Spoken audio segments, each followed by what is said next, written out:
बहुत समय पहले एक गांव में दो भाई रहते थे। राम और श्याम दोनों खेती किया करते थे। राम बड़ा था, जिम्मेदार था और मेहनती भी। श्याम छोटा था, थोड़ा लापरवाह और मौज मस्ती में जीने वाला। गांव में लोग कहते राम का खेत हमेशा हरा भरा रहता है और श्याम का खेत बंजर क्यों। असल में राम रोज सुबह जल्दी उठता, खेत में पानी देता, बैल चलाता और मेहनत करता।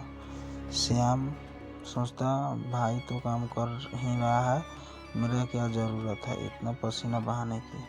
वह ज़्यादातर समय गांव के चौपाल पर दोस्तों संग बैठकर समय गांव में देता।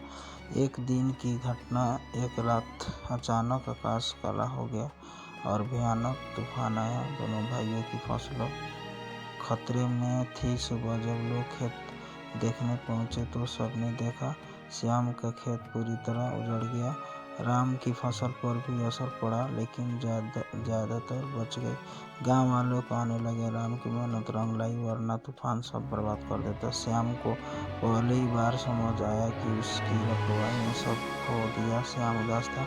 उसी रात उसे अपने पिता का पुराना संदूक मिला। संदूक में एक पत्र रखा था जिस पर लिखा था, बेटा यह जमीन तुम्हारे पूर्वजों की धरोहर है। यदि तुम इसे प्यार दोगे तो यह तुम्हें फसल हमेशा फल देगी, लेकिन अगर तुम आलसी हुए तो यह जमीन तुम्हें दंड भी होगा। श्याम को लगा मैंने पिता का आत्मा चेतावनी दे रहा है। उसने कसम खाई कि अब मैं मेहनत कर सकता हूँ, कठिनाई आई।